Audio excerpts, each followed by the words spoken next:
Kahulugan at kahalagahan ng likaskayang pag-unlad.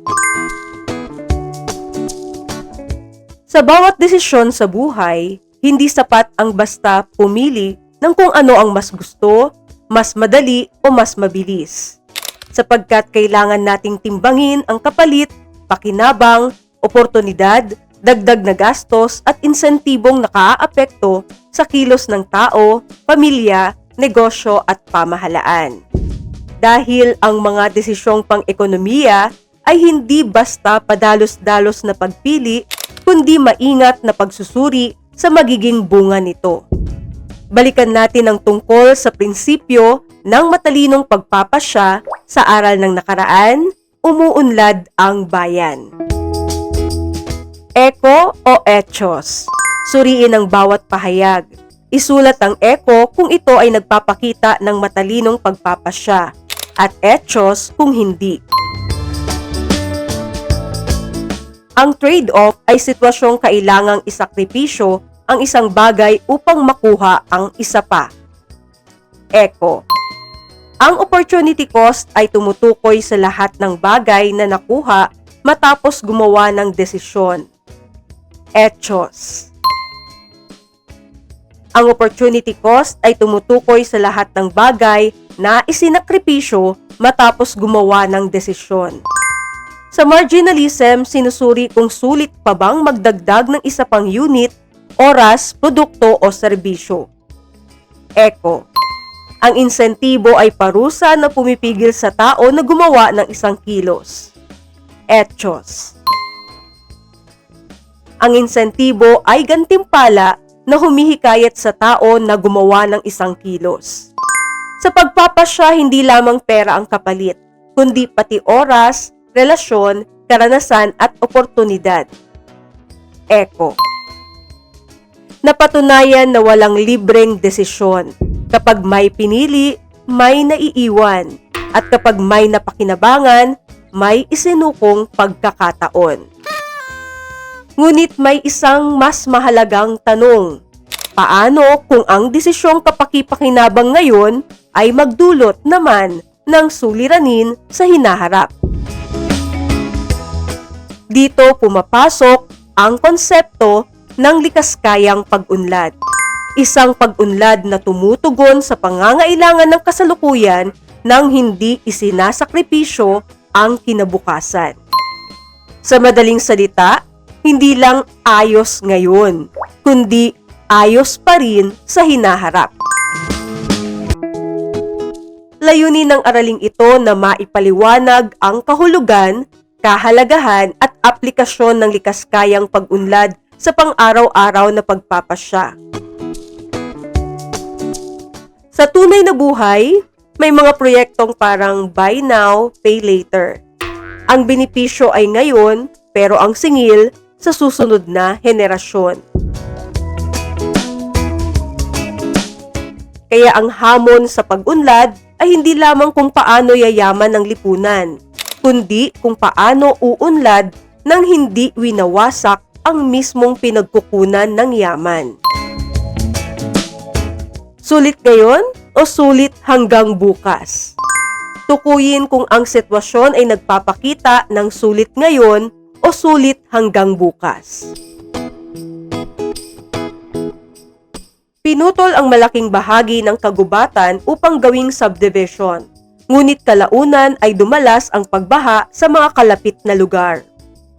Sulit ngayon. Gumamit ang komunidad ng solar street lights upang makatipid sa kuryente at mabawasan ang paggamit ng maruming enerhiya.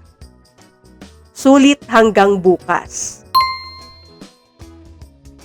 Itinapon ng isang pabrika ang dumi nito sa ilog upang makatipid sa gastusin sa waste treatment. Sulit ngayon. Nagpatupad ang barangay ng waste segregation, composting at recycling kahit nangangailangan ito ng dagdag na oras, disiplina at pakikilahok ng mamamayan. Sulit hanggang bukas. Gumamit ang mga magsasaka ng labis na kemikal upang mapabilis at madagdagan ang ani. Ngunit kalaunan ay humina ang kalidad ng lupa at nabawasan ang produksyon. Sulit ngayon.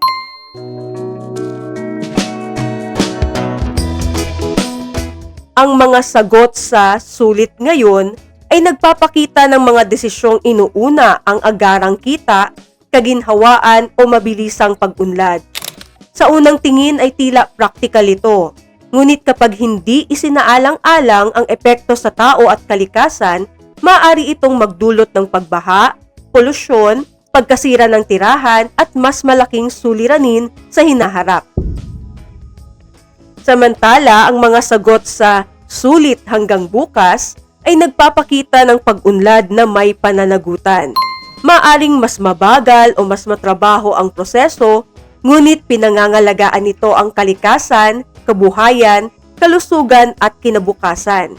Ipinakikita nito na ang tunay na pag-unlad ay hindi lamang para sa ngayon, kundi para sa susunod na henerasyon.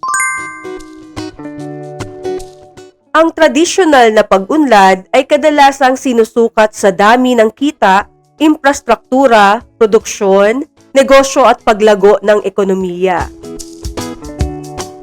Kapag dumarami ang mga gusali, pabrika, kalsada, sasakyan, mall at iba pang proyektong pangkabuhayan, karaniwan itong itinuturing na palatandaan ng kaunlaran. Gayunpaman, nagiging suliranin ito kapag hindi isinasaalang-alang ang epekto nito sa kapaligiran at lipunan. Halimbawa, maaring tumaas ang kita mula sa pagmimina.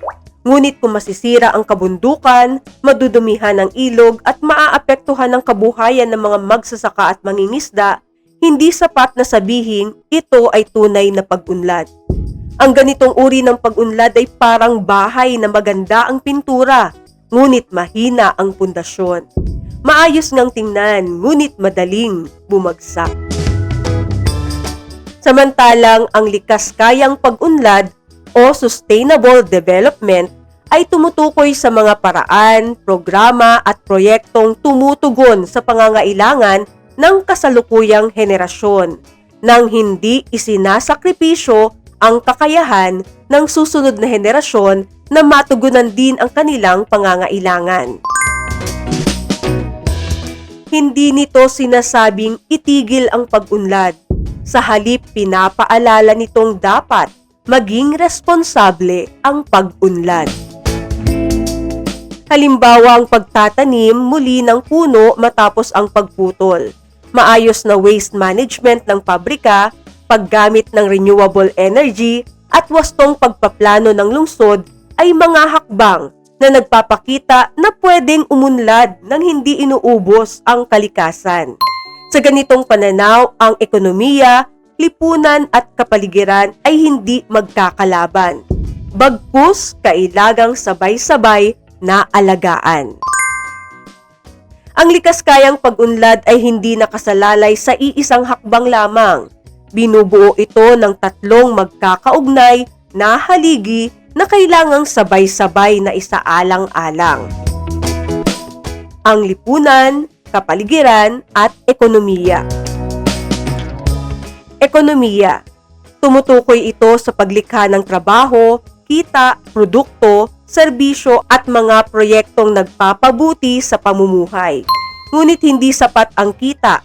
Dapat tiyaking ang negosyo at industriya ay hindi sumisira sa likas na yaman.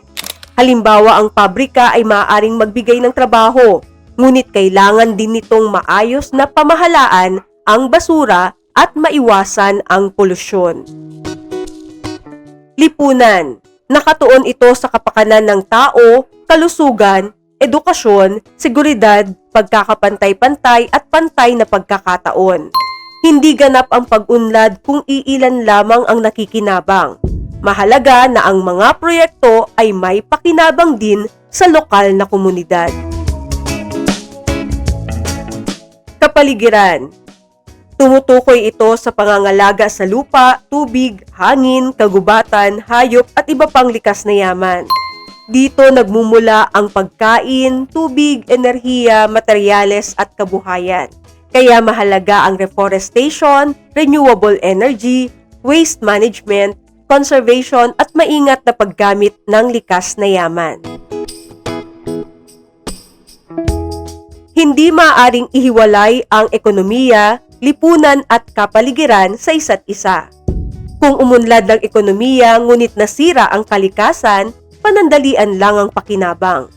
Kung may pangangalaga naman sa kalikasan ngunit walang kabuhayan, mahirap din itong mapanatili.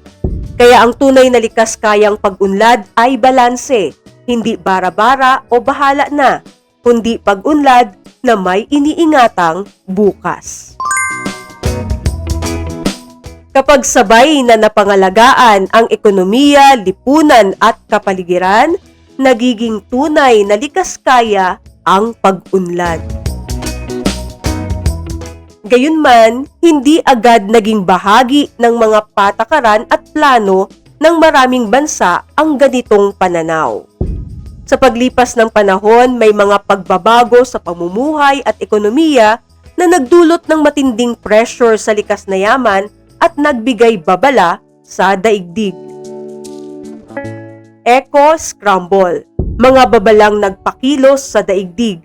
Tukuyin ang konseptong inilalarawan at ayusin ang mga bahagi ng salita upang mabuo ang tamang sagot. Paglawak ng mga lungsod at bayan, bunsod ng pagdami ng populasyon, negosyo, trabaho, serbisyo at infrastruktura. Urbanisasyon. Malawakang pag-unlad ng mga gawaing pangkabuhayan tulad ng pagmamanupaktura, konstruksyon, pagmimina, paglikha ng enerhiya at iba pang produksyon. Industrialisasyon. Patuloy na pagbawas o pagkawala ng mga yamang tulad ng kagubatan, tubig, mineral, lupa at yamang dagat dahil sa labis, mali o walang planong paggamit. Pagkaubos ng likas na yaman. Pagdumi o pagkasira ng kalidad ng hangin, tubig at lupa dulot ng usok, basura, kemikal, maruming tubig at iba pang mapanirang gawain ng tao. Polusyon. Magkakaugnay ang urbanisasyon, industrialisasyon, polusyon at pagkaubos ng likas na yaman.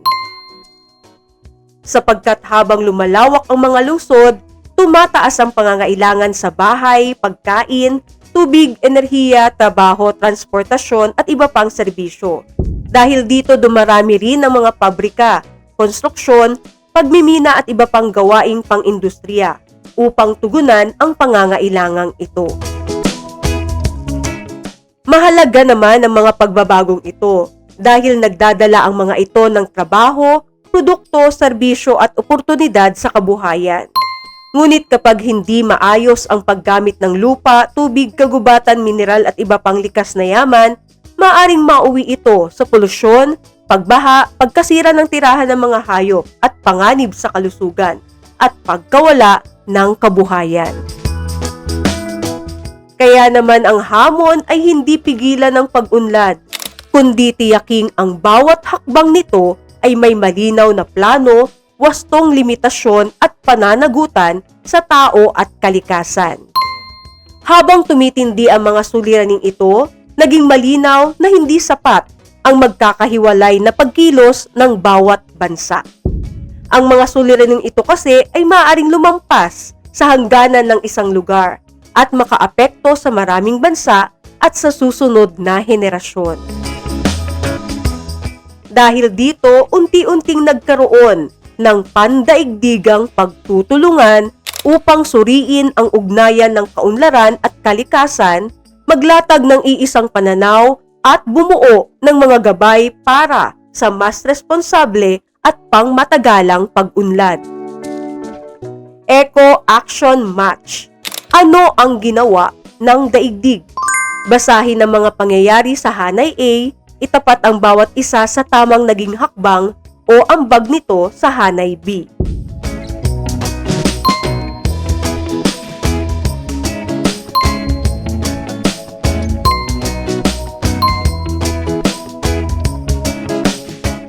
Noong 1972, naganap ang United Nations Conference on the Human Environment na nagpasimula ng pandaigdigang pagtuon sa ugnayan ng kaunlaran at kalikasan.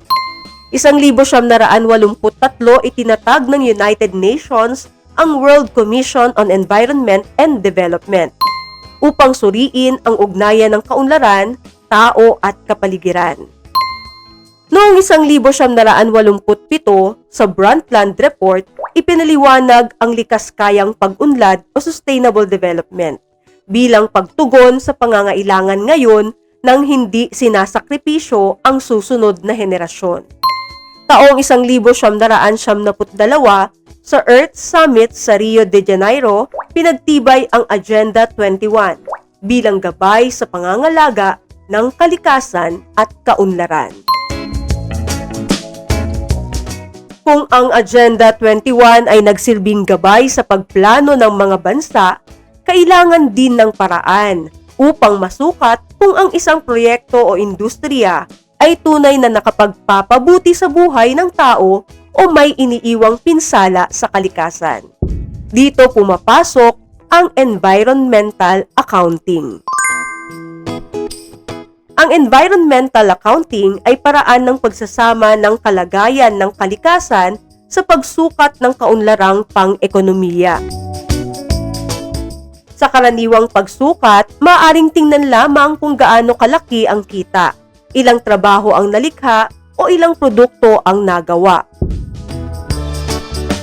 Ngunit sa environmental accounting, isinasama rin ang mahahalagang tanong: ano ang nasira habang kumikita? Gaano kalaking tubig ang nadumihan? Gaano karaming kagubatan ang nawala? Magkano ang kakailanganin upang maibalik ang dating kalagayan ng kapaligiran? Hindi nito sinasabing masama ang negosyo, industriya, pagmimina o pagtatayo ng infrastruktura. Ang mahalaga ay masuri kung ang pakinabang nito ay hindi natatabunan ng pinsala sa kalusugan, kabuhayan, kaligtasan at likas na yaman. Kaya kapag kita lamang ang binilang, maaring magmukhang maunlad ang isang lugar, kahit unti-unti namang nauubos ang yamang kailangan nito upang mabuhay. Dahil dito mahalagang magkaroon ng datos, hindi lamang tungkol sa kita at produksyon, kundi pati sa tunay na kalagayan ng likas na yaman. Sa Pilipinas, may kaugnayan dito ang Environmental and Natural Resources Accounting o ENRA. Layunin nitong makalikom ng datos sa kalagayan ng yamang gubat, tubig, lupa, mineral at pangisdaan. Mahalaga ang mga datos na ito sa paggawa ng pulisiya at pagpaplano upang magamit, mapangalagaan at hindi tuluyang maubos o masira ang mga likas na yaman ng bansa.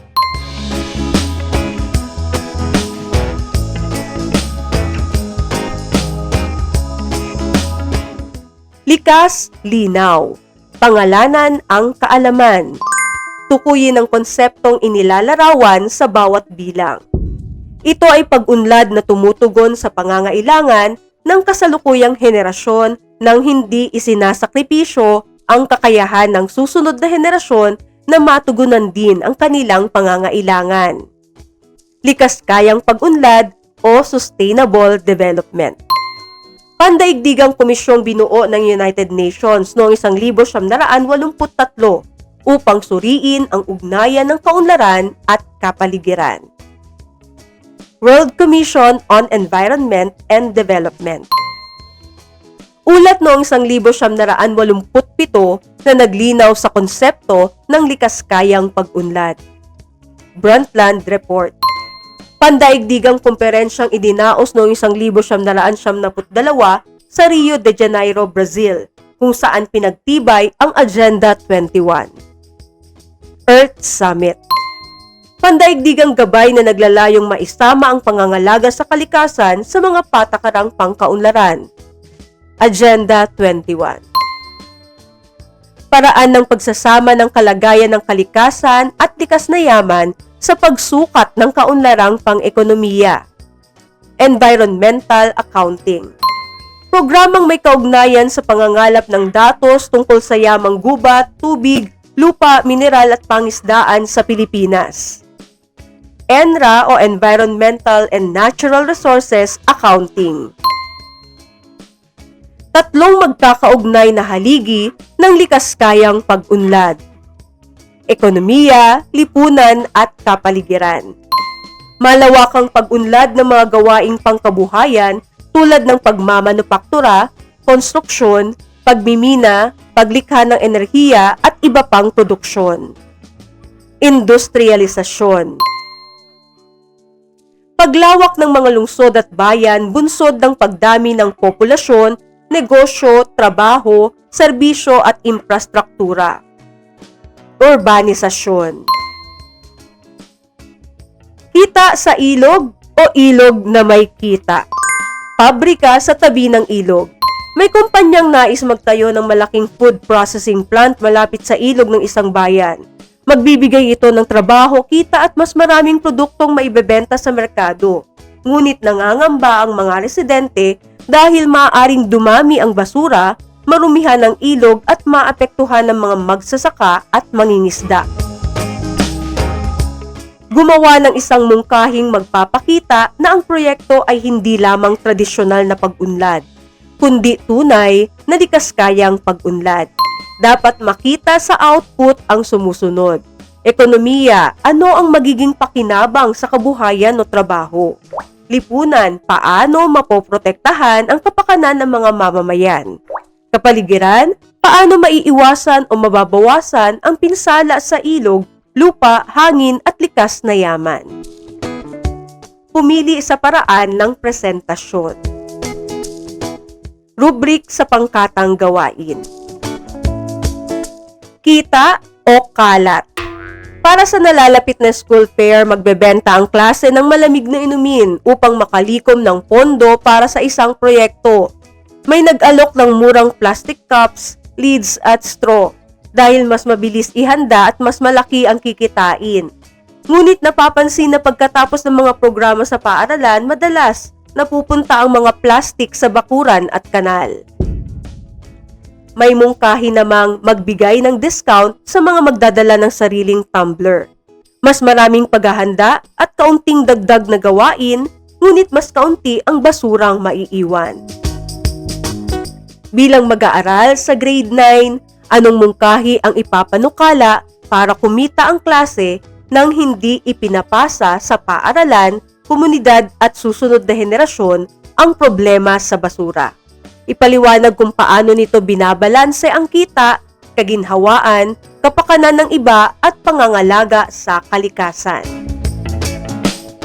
Eco Notes: Kita, kalikasan, kinabukasan. Isulat sa notebook ang concept map gamit ang mahalagang ideya mula sa talakayan. Gumamit ng maikling salita o parirala lamang upang malinaw na makita ang ugnayan ng mga konsepto. Halimbawa,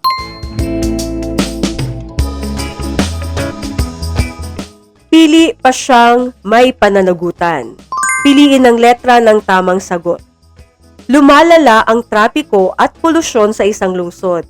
May mungkahing palawakin lamang ang mga kalsada, ngunit may isa pang planong magdagdag ng electric bus, ligtas na daanan ng bisikleta at maayos na sidewalk. Aling plano ang higit na nagpapakita ng likaskayang pag-unlad? Maglaan ng electric bus, ligtas na daanan at abot-kayang pamasahe. Mataas ang bayarin sa kuryente ng barangay. May mungkahing gumamit ng solar street lights, ngunit nangangailangan ito ng paunang gastos para sa kagamitan at maintenance. Alin pa siya ang pinakamainam na batay sa pangmatagalang pananagutan? Gamitin ng solar lights na may maintenance plan at pagsubaybay sa natipid. Ipinagmamalaki ng isang pabrika ang malaking kinita nito ngayong taon. Ngunit may ulat din tungkol sa maruming ilog, pagtaas ng kaso ng sakit sa paghinga at gastos sa paglilinis ng paligid. Aling pagsusuri ang pinakaangkop sa environmental accounting? Isama ang gastos sa kalusugan, paglilinis at pagkawala ng likas na yaman. May 4 na panukalang proyekto ang isang munisipyo. Layunin nitong makalikha ng trabaho, ngunit ayaw nitong makasira sa kalikasan o makaiwan ng komunidad. Aling proyekto ang pinakamalapit sa 3 haligi ng likaskayang pag-unlad? Kooperatibang may trabaho, wastong pamamahala ng basura at reforestation. Ang Project A ay may mas mataas na kita, ngunit maaaring makabawas sa huli ng isda at magpataas ng panganib ng pagbaha. Ang Project B ay may katamtamang kita, ngunit pinoprotektahan ng wetland at nagsasanay ng lokal na manggagawa. Aling rekomendasyon ang pinakamainam? Piliin ang Project B maliban kung kayang pigilan ng A ang katulad na pinsala. Ang tunay na pag-asenso ay hindi lamang nasusukat sa dami ng mall, kalsada o perang umiikot. Nasusukat din ito sa dami ng punong nananatili, ilog na malinis, kabataang ligtas at pamilyang may kabuhayan. Kaya bago sabihing okay lang yan, isipin muna, okay lang ba talaga kung ang kapalit ay bukas ng ibang tao?